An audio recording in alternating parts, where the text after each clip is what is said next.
Thank you. Would like to welcome the pastoral leadership class here for this session.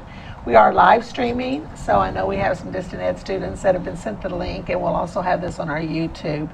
I'm Beverly Robinson, Director of Career Development, and some of y'all I've met, some of you I haven't, but I would like to meet all of you before it's all over with, so we can kind of get y'all going in the right direction for you getting your career.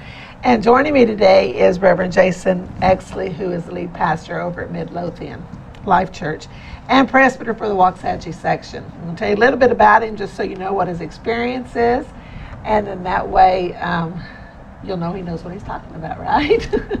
But Jason actually graduated from here in 1999 in biblical studies. He was born and raised in Argentina as a missionary's kid, and after graduation he served as a youth pastor for 6 years, and keep that 6 years in mind. That's a number we're going to talk about later. And planted Life Church in Midlothian 15 years ago. So he's been real instrumental in the CMN, which is Church Multiplication Network, field-based team leading church planting training in America, and also with their international training. And he serves on several boards, and his most exciting one that he's getting ready to join is our alumni board. So yeah. He's most excited. So welcome, Jason. Jason is married to Renee, and together they have 4 boys, and they live in Midlothian. So, we're glad to have you. So thank you for coming and being with our class. Dr. Hayes, thank you for bringing them over. And if y'all have questions at any time, just be sure you ask. And those that are online, if you have any questions, you can write them in the chat, and we'll try to grab those from the chat. Okay? So today, what we're going to talk about is finding your dream job when you graduate.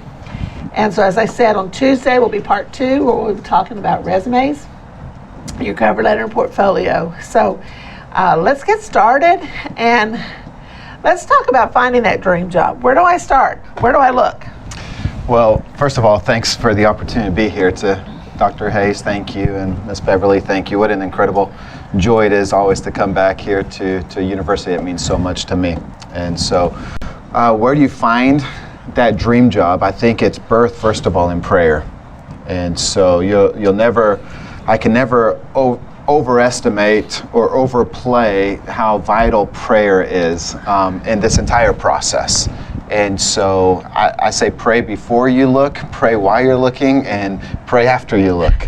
But there's a lot of great places you can begin to look for that right position. A lot of churches hire from people within. They've developed a pipeline, a leadership pipeline from inside of their church. So if you're connected in a church setting that has a leadership pipeline, then there's people inside of your church setting already where you're serving or interning at that you could begin to talk. There's postings online that you can always search and find postings. I think you have some lists of those. Right, Handshake. Are y'all on Handshake? Okay. So you can find online postings, but really networking is such a key role in trying to find the right job. It's who do you know and who do they know. I'm looking around, and there's some people in this room here that I've seen at Life Church, and some of you guys that have interned at Life Church and worked at Life Church. And I always, personally from my heart, I always tell all the students that serve with us while they're attending Southwestern and they serve with us over Midlothian, I tell all of our interns, like, you've worked your tail off for me for the last several years. I'm going to work my tail off helping you find the greatest job that you can. Right. So if you can leverage a home church that you've been serving at here, or maybe back home, you can talk to your district youth directors. Oh my goodness, if you're looking for youth ministry, district youth directors they're the ones who know all the openings. They're the ones who pastors are calling, saying, hey, do you know somebody? So I would go back and I'd talk to the pastors you've been serving with while you've been a student. I would go back and talk to your home district leadership, whether that's your district youth director, men's director, if you know any of the executive superintendent, assistant superintendent, any of the execs back in your district. Talk to your home pastor back home. Sometimes we're away and sometimes out of sight is out of mind, but we don't realize that there's a lot of opportunities back home, right? A lot of people come to Southwestern North Texas and end up finding a ministry position here in North Texas, which, by the way, we like, but don't forget about your sending districts that sent you to come here. And a lot of students, I know when they come in, one of the things they tell me is, well, I want a position in Dallas. And I'm like, well, you and everybody else. You know, and to me that's unrealistic for your first position when you're just starting out. But so definitely, and like here on campus, we'll have on-campus interviews. So that's why I asked if you're graduating in April, you're looking for a position. I encourage you to make sure that I have your portfolio ready. And so when pastors call me and want to come in and interview, then we'll do that and set those up. And then also, like I said, on Handshake or just coming in, I love to meet students, okay? So I love to meet students. So anytime I can connect with students and can help them, we've got a few examples in here, just, you know, I say it's the Holy Spirit a lot of times. It'll just drop somebody in my mind and say, call them, connect with them for this position. So some great place. And networking is number one, I think. You know, you never know who you know that knows somebody that knows somebody. So that's great. Okay, so before we start getting into the interview, we have to prepare for it. What are some ways that we can prepare ourselves to be ready for interviewing? I mean, because who wants to just walk into the interview and, you know, say, here I am? So remember, your first job might not be your permanent job, but it's going to be a great learning place. And preparing for an interview is a great learning experience, even if you just practice doing mock interviews. A lot of people, I think, are scared of the interview because they're scared of being asked questions they don't have the answers to. At least that's my mentality, right? I don't like being asked a question I don't know the answer to. So sometimes I over prepare, but really, a pastor is just trying to get to know your calling, your heart, your skill set. Pastors hire for character. They hire for competence. Can you preach? Can you pray? Can you open the door and turn off the alarm? Do you know how to make a pot of coffee? And pastors hire for chemistry, right? So those are like 3 C's pastors are looking for. They're looking for character. Do you love Jesus? And if that can come through in an interview, man, that's awesome. Pastors are looking for competence. How good are you? Can you lead? Can you start something from nothing? And pastors are looking for chemistry. Can we get along? Can we walk together the same way for a while? And so I would encourage you, obviously, get your resume together. The more information you have up front, the better equipped the pastor is to really begin to make decisions on you. Don't leave it hazy or gray in a pastor's mind. And don't be embarrassed or ashamed of putting accomplishments that you've done. Don't be, I would encourage you, get credentialed. Pastors are wanting to know, are you credentialed? Is this a pipeline dream, someday you hope to, or do you really mean business? Because if you want to spend the rest of your life in ministry, go ahead and get credentialed. Don't wait till some magical day off in the future. And besides, I'll say this as a presbyter, doing credential testing, now is probably the freshest that information's in your mind for the test.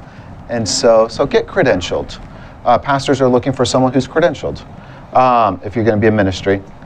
And then don't be embarrassed to put achievements that you've put on there or things that you've started. As a pastor, I'm looking for people that are starters and initiators, right? I'm looking for people that on their resume or in a conversation, they can tell me about something they started from scratch, and after they leave, it's still going on, right?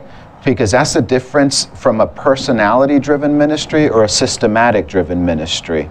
A personality-driven ministry is when that person is removed, the ministry dies. A systematic ministry is when that person is removed, there's still a system that operates and the ministry continues to do well. And so pastors, I'm looking, if I'm in an interview with somebody, I'm usually asking the question, tell me about something you started while you were on campus. After you leave, what's going to happen to that thing you started? And so don't be afraid in that resume and in that packet to talk about yourself, because you are what makes the ministry that the pastor is looking for. Let me see if I can say it this way. Anybody ever hold a baby, like a newborn baby before? Yeah? And that baby is beautiful in the eyes of its mother and father. But sometimes that baby has a little squashed head, right? Or that baby just, you're looking at it going, that's not the prettiest baby, right? But that baby is beautiful to the mom and dad. And so what makes your ministry beautiful is you. You're the beautiful baby. So don't be afraid to talk about what you've done, because the pastor is hiring you and your love for Jesus and your love for people. And so if that makes sense a little bit, sometimes we just try to downplay ourselves and just be so humble. Well, and I love humility and I love humble people. So don't come off cocky or arrogant, all right? Don't come off cocky and arrogant. Come out by God's grace and by God's help. I was able to. With God's wisdom and leading and understanding, God blessed us with a great group of people, and we were able to do this, right? So you can be humble and still talk about what God did through you. And that's what's important, is getting experience while you're a student. So I know a lot of you have, but I've met those students before that have come in and getting ready to graduate, and they haven't been involved in any youth group in the area, and they're wanting to be a youth pastor. And I'm thinking, what have you done for the last 4 years? So it really is important that you're getting experience, so you'll have those types of things to tell the pastors when they are interviewing you. I want to throw another question in here, because you mentioned credentials. Why is it important for us to get credentials? So, good question. I think in our world today, credentials validate the call of God that's in your life. And credentials speak to me, to you, and to other people that you've been tested and approved, that you know how to handle God's word, you know how to walk in spiritual obedience. Inside of our Assemblies of God, we have annual renewals. Our credentials have to be renewed annually, as opposed to some other organizations. That annual renewal allows you, as a credential holder in the Assemblies of God, who gives you that credential, to say, I still believe in the 16 fundamental truths. I still hold to our cardinal doctrines. I still believe in missions and I'm personally invested. I still uphold a walk of righteousness and integrity. You're given an out every year. If you no longer believe that, that's fine. You don't have to renew your credentials. If you want to, there's other organizations that once you're credentialed for life, whether it's out of the back of a magazine or an online ordination card, right? Once you're credentialed for life. Well, what happens then, let's play worst case scenario, right? Houston, a couple of years ago, Southern Baptist Convention has been hit with lawsuit after lawsuit after lawsuit after lawsuit because all these child molestation problems happening in Southern Baptist churches in Houston. Well, one, they don't have a credentialing organization like we do. They do local church credentials. So that local pastor says, oh my goodness, we got a bunch of teenagers. We need a youth pastor. Hey, you look like you'd be a good youth pastor. You're a youth pastor. Well, who knows what the background checks are? Who knows how well they know the Bible? Who knows how well everything's in that local pastor's head or in the board that he has? And once they're credentialed, they're in their organization, they're credentialed for life. There's no annual renewals. So now they're being hit with lawsuit after lawsuit. One, because there's some pastors that are pastors in their organization that should never have been pastors. If they're going through our system, there would have been some red flags somewhere along the way. There would have been some checks along the way going, maybe this isn't God's calling on your life. And so I think credentials, one, validates the call of God on your ministry. It says to you, to the pastor, and to the people in your organization that you've been tested and approved, that you know how to handle God's word, you walk in righteousness, integrity, you've been background checked and background screened, and you know how to walk in this. All right, that's good. And I really wanted that because that's a question I get a lot of times from students. Should I get my credentials or not? And I always tell them, it's an accountability. Absolutely. Because you're accountable to somebody, and we all need that accountability. And so I think it's very important. So that's why I kind of wanted to throw that in there. I'm credentialed. Of course, Jason obviously is credentialed. He's a pastor. But you know, and it does open some doors. There's so many other things that go with that. Okay, so now we talked about preparing yourself. What are we going to do now that we've got the interview? What are we going to do when we get in there? Well, first of all, let me say, you'll probably send a lot of resumes out and not get any phone calls back. So don't be discouraged, right? I told you, pray. Think of it this way, God is your source and not that local church or that pastor. God's your source and not that pastor. So don't be discouraged with the silence before the interview, and don't be discouraged with the silence after the interview. Okay? So just understand that. Don't be discouraged with the silence before. Man, I've sent out 30 resumes and I got one phone call. That's okay. Thank God for the one phone call. So that interview might be over the phone, it might be over Zoom, and it might be in person. And so I would encourage you, show up well prepared to that interview. Dress professionally. Brush your teeth. Fix your hair. Show up early. My dad always taught me that if I'm going to go somewhere, I arrive 30 minutes early. My dad always taught me 10 minutes early is late, right? And so show up early. Be a person that wants a job, and then be humble. Listen while you're answering questions, but don't be afraid to ask questions also. A lot of young ministers are so excited about getting a job, they don't realize that that interview process is actually a two-way street. You're allowed to ask questions as well. And so don't be afraid to ask questions. Well, Pastor, tell me, what are your job expectations? Do you have a written job description for this position? Pastor, could I ask, how many leaders are involved in this ministry already? So don't be afraid to ask questions as well. What are the work hour requirements? Could I have an outside part-time job while I do this if it's a smaller church? Don't be afraid to ask some questions, because that's a two-way interview and conversation. There may be multiple interviews in the process, right? You may have an interview with an executive pastor before you meet with the senior pastor. You might meet with the senior pastor, and then he might want to do a staff day with the rest of the staff to see, is there a chemistry fit? So every pastor has a different sequence of events. So just be willing to ask, if you'd like to move forward in this, what's my next step? What else could I give you to help you? If you got videos of you preaching somewhere, when we were hiring youth pastor, when we're hiring children's pastor, I'm asking them, if we didn't hire from within, I'm asking them, hey, send me a sermon. Like, send me a video of you preaching somewhere. I want to see, can you handle the microphone? Can you handle the room?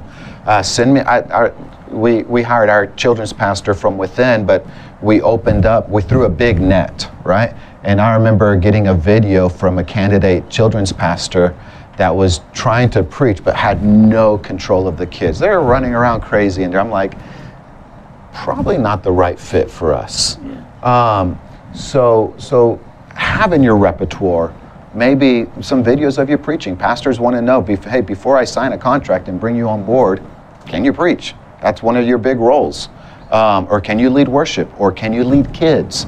And so be prepared, not just for that interview, but what all you can give to that pastor to help answer questions in his mind. I'd say the other thing in that interview process is be willing to break down the silos of church ministry. A lot of times we have these silos in ministry, like there's the youth department, and there's the kids department, and there's the music department, and there's the choir. And it's like every department fights for a piece of the budget, like a piece of the money. Every department fights for some time on the platform to make an announcement, because their announcement's more important than the other ministry's announcements. Every department's fighting for a little footprint, square footage in a lobby, because they want to throw up a 6-foot folding table and announce their next big event. And so be a team player that's willing to just say, I don't believe in silos, I believe in the local church. And so how does my ministry contribute to all the other ministries? So if you want to be a youth pastor and you're going through that process, be willing to say, I'm a team player. And when it comes to camp, if children's ministry needs some leaders to go to camp, I'll go to camp as a leader with the kids' church. I'll raise up some of our teenagers to go as junior leaders to children's church. You know what? I believe if kids feel called to the ministry and they're in high school, we'll go ahead and start letting them try on ministry in the kids' ministry department. And so they don't have to wait for someday to have a diploma hanging on the wall. And so as a youth pastor, I'm going to help the kids' ministry. Be the kind of person along the journey that you just kind of make that plain. Hey, my main role, my main function is going to be a youth pastor, or it's going to be a children's pastor, it's going to be a worship leader, but I believe God's called me to the church. And so whatever my skill set is that can contribute to the whole church and tear down the silos, I'm a team player. And my win is when you win. And say that to the pastor. If you can do that, if you can believe it and do it, then be a team player that way. Great. Well, how important is it to find a pastor, though, when you're getting your very first position? How important is it to find a pastor who's going to mentor you during that time? And is that feasible? That's huge. Those pastors are out there. Mm-hmm. I'd encourage you, whether it's the pastor you work for, or if it's another pastor you find, it's imperative that you find a mentor. It's imperative that you find somebody to help you, because I know you're a recent college graduate, and I know you passed all of your exams, and I know you got a diploma hanging on the wall, but you will face real life questions you don't have the answers to. You will face something that you don't know, and there's not a blog about it or a podcast about it. And so I would encourage you to find a pastor, whether it's the one you're serving with or whether it's one that you have relationship with, and just say, would you be willing to mentor me? And that mentorship might look different. If it's the pastor you work with, then maybe you could just say, hey, could I have 30 minutes of your time after staff meeting once a week, and just say, go through questions, processes, problems, people in my mind. How could I do this better? If it's a pastor from outside, maybe you could just say, hey, once a month, could I take you to lunch? I want to buy your lunch and I want to ask you questions. But be willing to ask good questions and listen to advice without maybe defending yourself so much.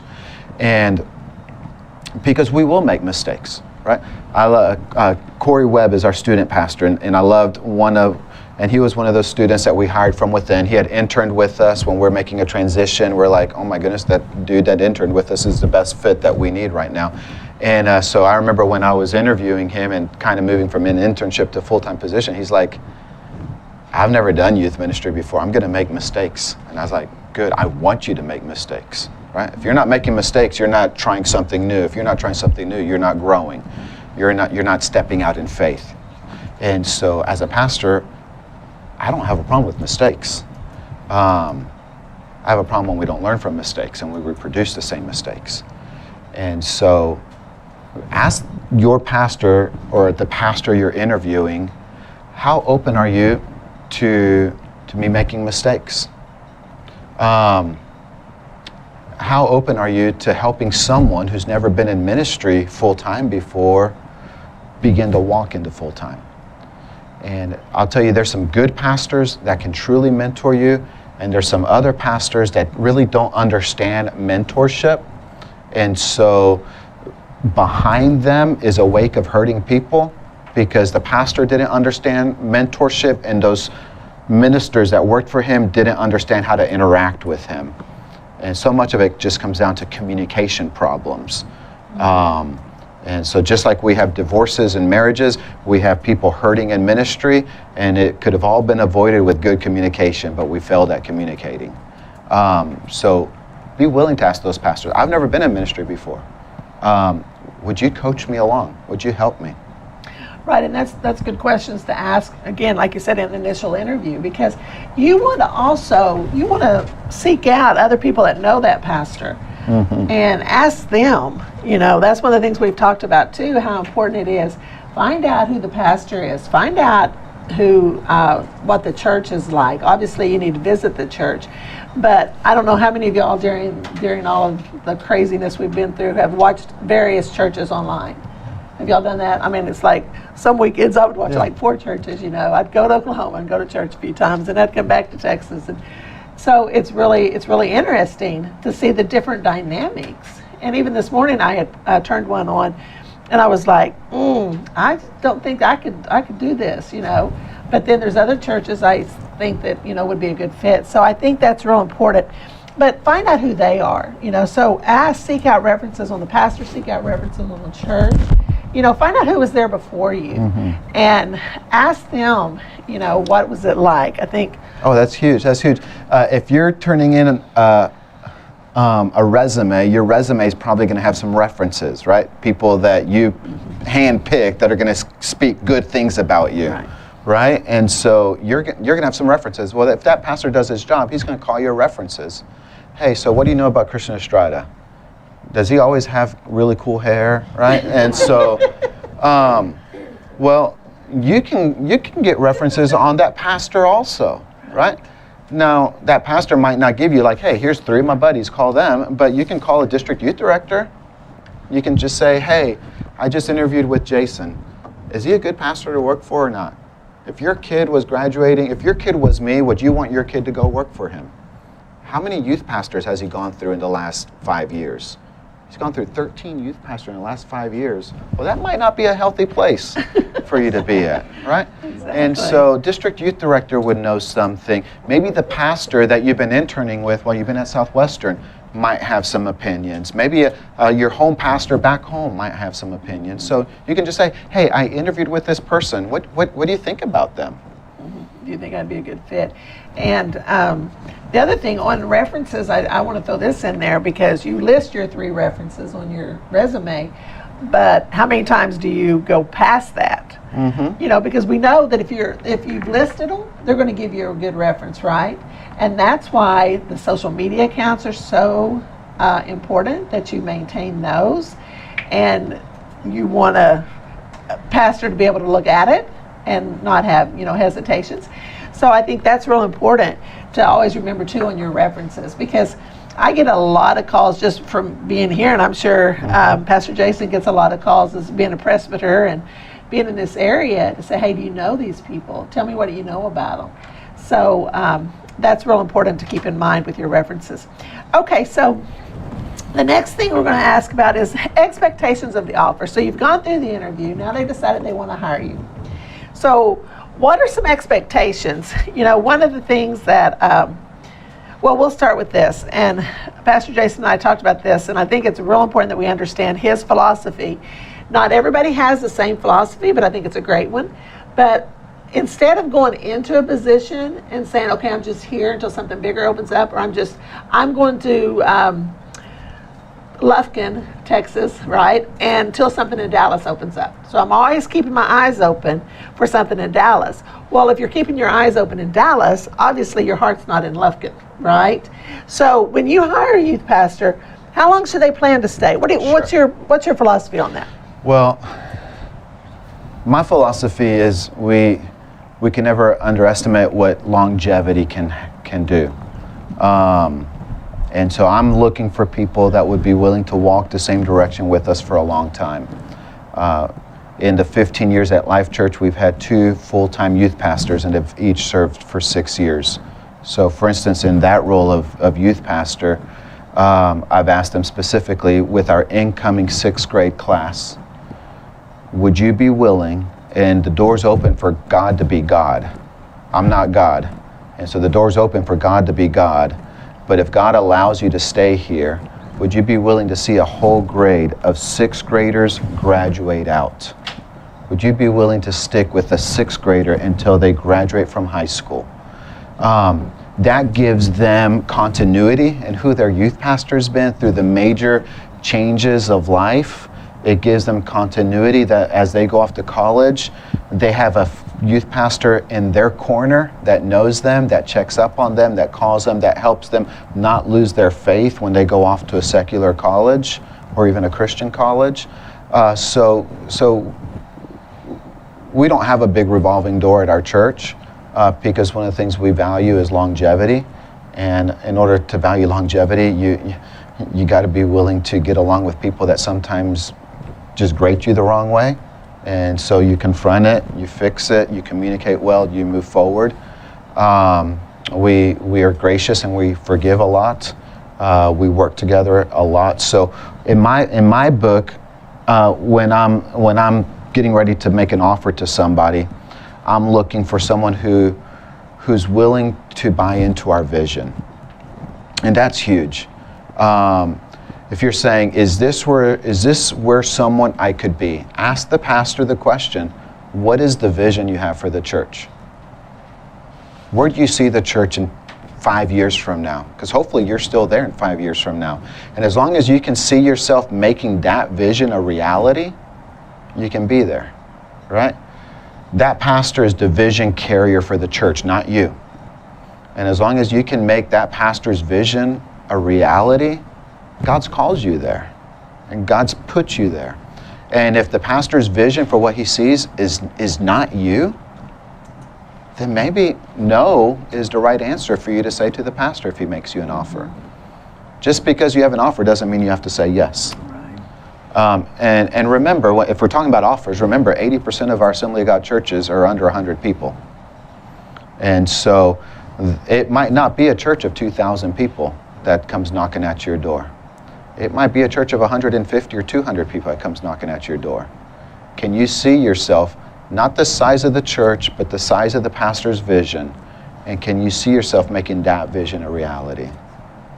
Wow, that is very good. Because I think unrealistic expectations happen a lot when students are going into graduation and they're getting ready to graduate and they come in and they're like, I have this diploma on my wall, and so now I need to go to a church of 500 to 1,000. I need to have at least 100 in my youth group. And like you said, 80%. I've done some studies before on that the number of churches we have compared to how many ministers we have, to how many positions are even out there. So you may go to a church of 150, and that may be where you start. And I know a lot of great youth pastors, some of my favorite youth pastors who are in some of the smaller churches. So I think we need to be realistic. We need to be realistic on our pay, how much we're expecting. Just because you have the diploma and you have a $50,000 debt, right? And you think, well, I have to make at least $50,000, $60,000. Well, let's go back to the churches. Again, 80% of them probably aren't going to be able to pay that. So there's got to be a place. And so you need to be realistic in your thought process on that. What do you think? It's kind of hard to gather, I think, a lot of times, because a lot of it truly does depend on your experience. But what's realistic, and we keep talking about youth, but we're talking about all areas of pastoral ministries, right? But what do you think is realistic for a young person coming out of college, an entry-level college graduate? What's realistic that they could anticipate getting paid? Sure. Or benefits or things like that? So there's a lot of dynamics that play into that, from the cost of living in the community where you're at. So it's for someone going into ministry position on one of the East Coast, West Coast bookends of America, or even up north, if someone's in an urban city as opposed to a rural city, your level of education experience, the income size of the church. There's just a lot of variables that play into that. So I'll just say I have a book that's about this thick that's called the Compensation Handbook, and they release a new version of that every year, and it gives you a chart for every size of community, every budget of church, every geographic location, and so you put in some of those factors of, hey, we're a city of 30,000 people, our gross, our median financial economy of a household is this much, our church budget is this much, and you kind of start to see where each church plays in. So I said there's just a lot of variables that play in, but someone coming out of college with no other full-time ministry experience, you're probably seeing somebody from the mid-30s to the mid-40s at a church of 500. Less than that at a church of 150, more than that at a larger church. But most of the time, larger churches would either be hiring from within, from their leadership pipeline, or they're looking for somebody with experience already. Right. Okay. So that's good, because I know that's another question I get a lot of times. Is what can I expect to be paid, or how much can I afford? Can I afford to go into ministry? And that's where, sometimes we've talked about a lot of churches. He said, he was a church planter and works with that. A lot of church planters, they do dual they have dual positions. You know, they're a pastor and then they work. Yeah. I remember one of our pastors, I used to see him all the time over at Home Depot because he was working at Home Depot. He's a great man. Don't be afraid to work. When we planted Life Church, I worked bivocationally. So I worked a full-time sales job in Dallas up at the High Five interchange, if you know where that's at, 635 and 75. And so I did the Dallas commute for 3 hours, going all the way to High Five in the morning and coming back in the afternoon. And I mowed lawns and painted houses in the evenings and on the weekends and planted a church on Sundays. And so if God's called you to it, don't be afraid to work. A ministry is work, and paying bills is work. And the way we pay our bills says a lot of our credibility in our community. And so don't be afraid to work. When I started out in ministry, a lot of my youth pastor friends that were in smaller towns, they drove school buses. Right. They would do the morning route, and they would drive school buses and then drop off the kids, drop off the bus at the bus barn, and go to the church. Yeah. And they would work because they wanted to be in ministry. Paying bills was just how they got by. Right. Yeah. That's great, and I've seen a lot of that come through here too. You know, where graduates will say, you know what, this is where I feel like God has called me, and my wife and I, if married, are going to work, which that's a whole nother topic. I don't know that we have time to get into that one. But and the school bus thing, I had a pastor, it was a church plant, and him and the youth pastor both drove a school bus and substituted because they thought, what better way to get to meet the kids, to get them to come to my youth group, to get them to come to the church, you know. So they did that. So we don't have a whole lot of time left, so I'm going to skip through.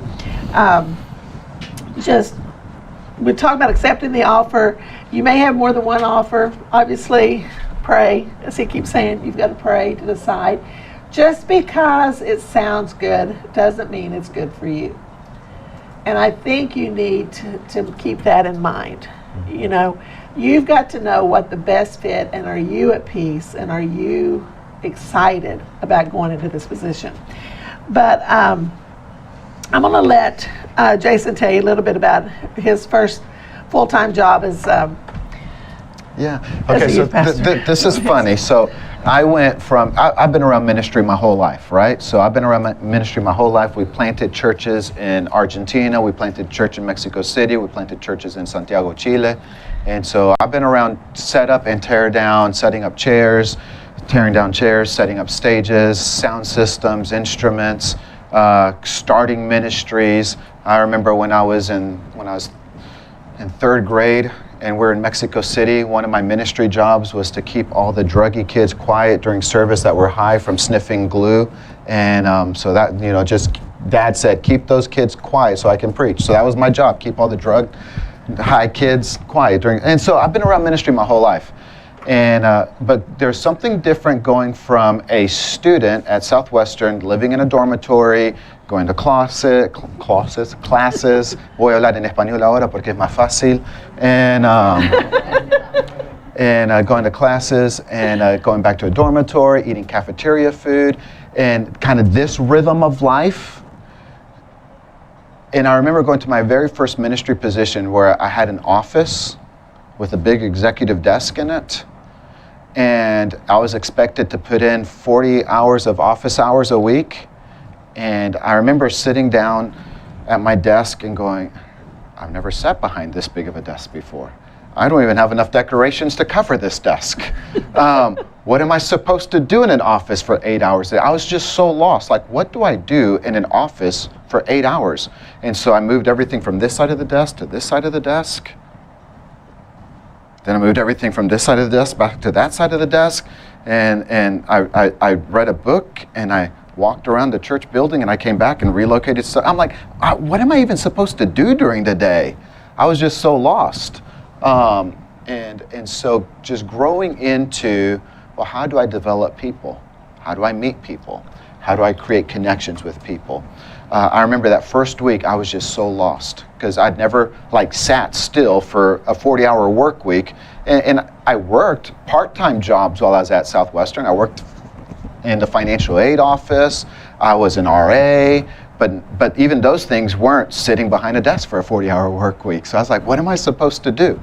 And so that led me real quickly into trying to figure out, well, how do I connect with leaders? If my job is to love God and love people, then I can do the love God well. I got to meet the people I'm supposed to be doing ministry with. So I just started meeting leaders after leaders after leaders, and I had clusters of leaders come out to my little apartment, and we would meet about 7 leaders at a time, so I could just get to know them, they could get to know me. And then I began writing out kind of, this happened about 6 months into my first youth pastor position. I realized for the last 6 months I've preached the one thing I feel very comfortable preaching, right? Evangelism. Go be the greatest evangelist for Jesus. Go win your friends to the Lord. Invite somebody to come to church.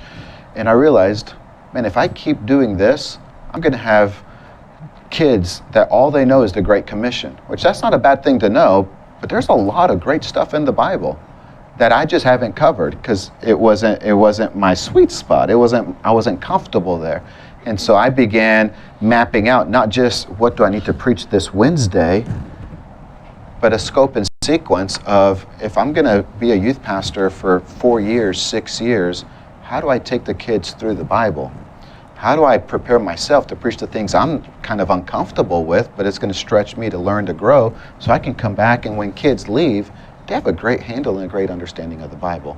So those first few weeks of ministry, for me, it was vital for me to meet leaders, to create a plan, and that plan was, what are we going to do with our time and what are we going to do with the Bible? All right? How will we make memories together? How will we create spiritual moments together? And how will they remember the Bible when they're done? What will they learn from the Bible? And so those were big things that, as I went into ministry, if they're not going to remember my greatest sermons, but they're going to remember if I had time for them. Right? And so I wanted to make sure that I had time for them. Okay, that's great. Okay, why don't we close out with you sharing your discerning God's will. So if you've been with me for any length of time, you've probably heard me say this, but every major decision I've made in my life, I passed through 3 tests, right? So going to college, degree plan, first job, second job, third job, getting married, buying a house. Every major decision of my life, I've passed through these 3 tests, and I call them the word test, the time test, and the door test. So the word test to me is, what does the Word of God say? Like, what does God's Word say? Well, I think when it comes to the idea of working, God's Word is kind of pro-work, right? Even Proverbs says that if you don't work, you don't get it to eat. So I think the idea of having a job and working, the Bible's in favor of. Now, the Bible does talk a lot about our work ethic. How do we work? And how do we honor God with our work?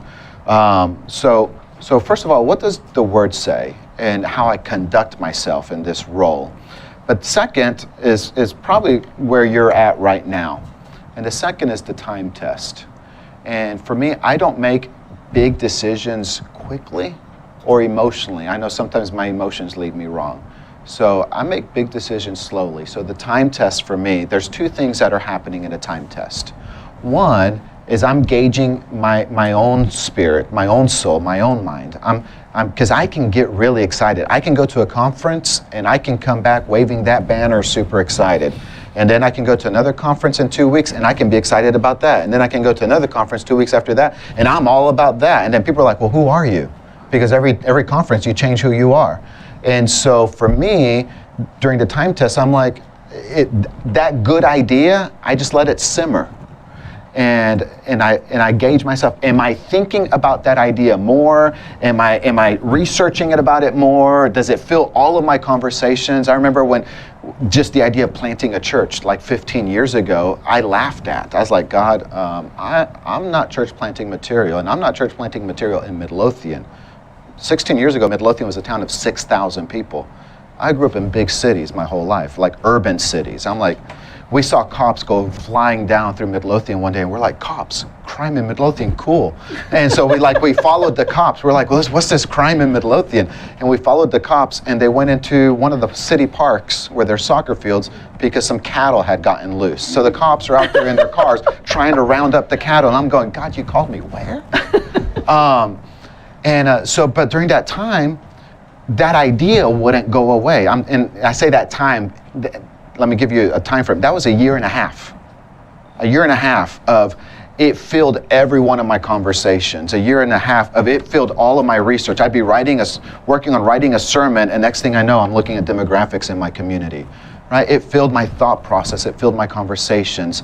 It was all my wife and I could talk about. We'd drive around town and just start breaking down, crying, not knowing why. So during the time, do I catch myself thinking about it more, or have I gone on to the next big exciting thing? So the time test, is that idea growing or waning? And the second thing I do during the time test is I believe there's wisdom in a multitude of counselors. So I ask people that believe in me, hey, am I crazy when I say this? What do you think if I tell you I'm going to go do this? What am I not seeing that you see? And so I'm asking people that truly value and believe in me, and I respect their opinion, what do you see? So during the time test, I'm trying to gather that information. So if it passes the word test and it passes the time test, then for me, the third is the door test. And I made a commitment to God a long time ago in ministry that I want to be able to say yes to God when He opens the door. It doesn't mean I have all the answers on the other side of the door, but it means God's opened the door and there's a yes on my part. A lot of times God won't give you all the answers. He won't give you the 5-year plan or the 10-year plan. He might not give you the medical insurance. There's a lot of things that you might not know at this side of the door. But just know if God opens the door and it's past a word test and a time test, I simply want to say yes to Christ and walk through the door. That's great. Thank you so much. Okay, well, I think we're out of time. Y'all have any questions? Or Pastor Jason will be here for a few minutes if you want to ask him some questions. But does anybody have anything they want to ask so we can get it on the live stream? Yes. So when finding a church, is it possible to be too open about where you want, or do you just kind of want to stick to an area or a state in particular that you want to search for jobs at? So good question. I think back to prayer, right? I don't want to underestimate the amount of prayer and where God allows your heart to fall in love with. That you would fall in love with a community, a region, a people group, a vision. And so you can cast a broad net and you can look at a lot of places. And so especially being young at this point in your life, it would be where do I see God planting me? So cast a big net and pray with every opportunity. And be open. That's one thing. I mean, I've had students come in and like I said, they said, I'm only going to take a position if I can get one in Dallas. Or I had one young man one time said, well, I'm going back to Arkansas, that's where he was from, because my DYD is going to get me a position. And I'm like, well, I hate to say this, he's not going to get your position, you have to get your own. But, it was just a couple years later, he was back here in my office saying, okay, I realized that my choices or where I said I had to be. So you need to stay open, be open, like you said, to what God has for you, because you never know where it may lead you. Yeah, God will surprise you. I got lots of fun stories about people that have finally opened up and gone where God wanted them to go. So, okay. Well, thank you. I know class is over, and if you have another class, you probably need to get to it. But if anybody wants to stay around and ask any questions, we'll be here for a few minutes. Okay. Thank you, guys.